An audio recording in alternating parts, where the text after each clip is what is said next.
Now, children, uh, the non-cooperation and the Khilafat movement, they both these movement they began in the month of January in the year 1921, and various social groups they participated in the movement.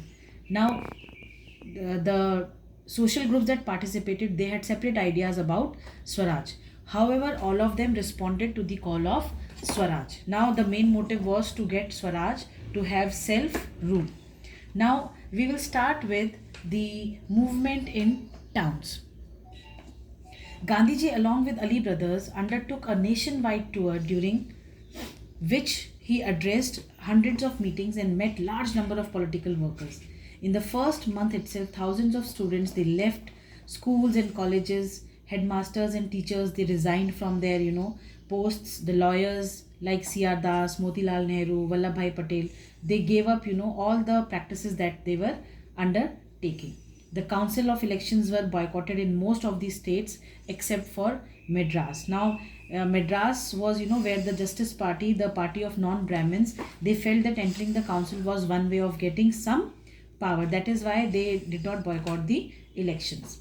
Now, picketing of the shops and selling foreign cloth was also a major form of boycott.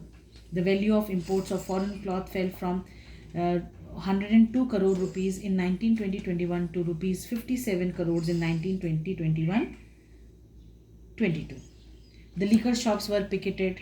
Now here picketed means they were barricaded. Government revenues showed considerable decline for this reason. Foreign cloth was burnt in huge bonfires. In many places, merchants, traders, they refused to trade in foreign goods. People discarded imported cloth and wore Indian cloth. Production of Indian textile mills and handlooms went up. Unfortunately, the movement in the cities gradually slowed down. Khadi cloth proved too expensive and poor people could not buy it.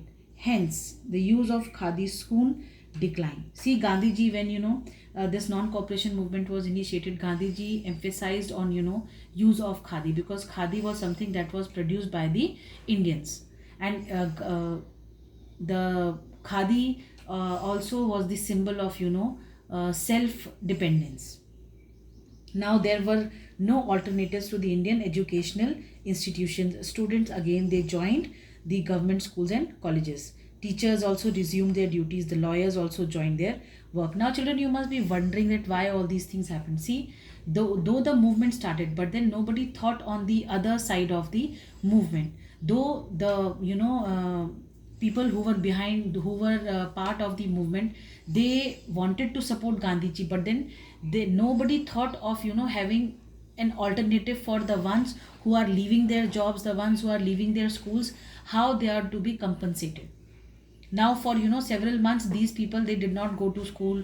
The people were not having jobs. Now because of this they were facing problem of the livelihood. That is why they went back to their jobs, they joined the schools, and the way Gandhiji had actually planned this non-cooperation, it could not be initiated the way he had planned. Now, see, look at this flow chart, the differing stands within movement.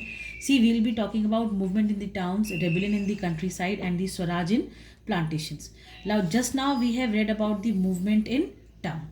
Now, this movement in towns, the beginning was middle class participation.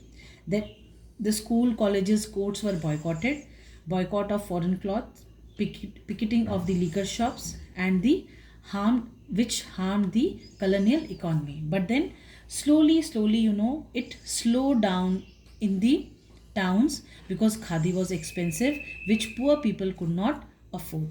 Then absence of alternative in Indian institution. Just now I told you that there was no alternative for the schools, like the missionary schools that were run by the British. There were no Indian schools where these children could go. Students, teachers, lawyers, everybody joined back their jobs. To the rebellion in the countryside or the movement in the rural areas. Now the concentration of the non-cooperation movement, we can say that it from the cities it had spread to the rural areas as well. Now Oudh was annexed in 1856, we all know. In the second half now this in the second half of the 19th century, the talukdars or the big landlords had strengthened their hold over the peasants. It led to a situation in which peasants had to give, large amount of rents and other uh, incentives to the people. They had to do begar life. Now children, coming to these terms, these the big landlords which were there, they had become, such big only because of the policies of the land settlements that were decided by the British. I hope it is all you all know about these land settlements, plus the revenue part also which was there. Now to give the revenue to the British government, many of the peasants, the farmers, those who were there, they had to surrender their lands to the money lenders. Now these money lenders were the people who became quite powerful and quite, rich because of the land that they had, seized from these poor peasants. Now, these talukdars are the people who used to take, direct access from the district landholders. And begar was something, which was forced labor and for which no payment was given to the people. Now, because of this, what happened? Life was very hard for the majority of the cultivators. The high prices and of the food and the other necessities after the First World War made the situation even more difficult for the peasants, and they were ready for a token of resistance.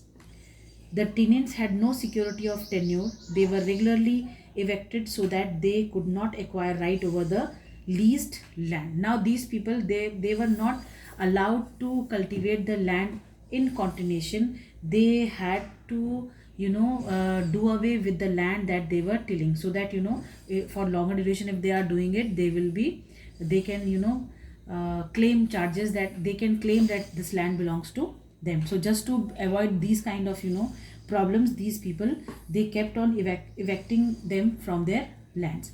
The peasant movement demanded reduction of revenue, abolition of begar, and social boycott of the oppressive landlords. In many places, the Nai Dhobi Bandhs were organized. Now, I hope this Nai Dhobi Bandhs, you understand. Nai, the barber, and Dhobis are the washermen. These people, though they were the ones who were, in high demand by the British. So these people, now in those times, people, they used to regularly go to these barbers, and the washermen were required to clean the clothes. So their boycott means these people will again come into trouble. So Nai Dhobi Bandhs were organized, in which the landlords were deprived of the services of barbers and washermen. The Awadh peasants were led by the Baba Ramchandra, a sannyasi who had earlier been to Fiji as an indentured laborer. Now in June 1920, Jawaharlal Nehru went to many villages in Awadh to understand the grievances, the problems of the people. In October 1920, Awadh Kisan Sabha was set up, which was headed by Jawaharlal Nehru, Baba Ramchandra and others. Within a month, over 300 branches had been set up in the villages around the regions. Now this Awadh Kisan Sabha asked the peasants to refuse to till the Bedakhli land or the arbitrary ejected land. When the non-cooperation movement began, the following year, the effort of the Congress was to integrate the Awadh peasant struggles into a wider struggle. The peasant movement, however, developed in forms that the Congress leadership was unhappy, and the movement spread in 1921. The pattern of activity was looting of bazaars, houses, granaries. The houses of the talukdars were looted.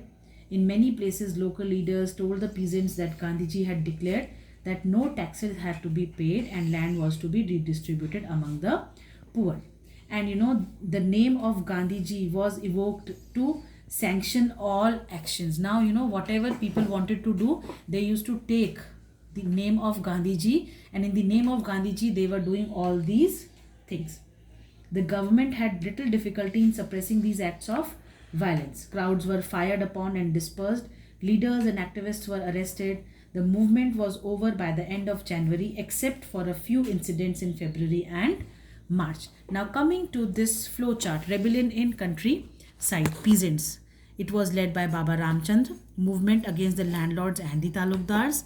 rents, insecurity of tenure, begar, all these were to be discussed under this. And people, they organized Nai Dhobi Bands, setting up of Kisan Sabha with branches in many villages.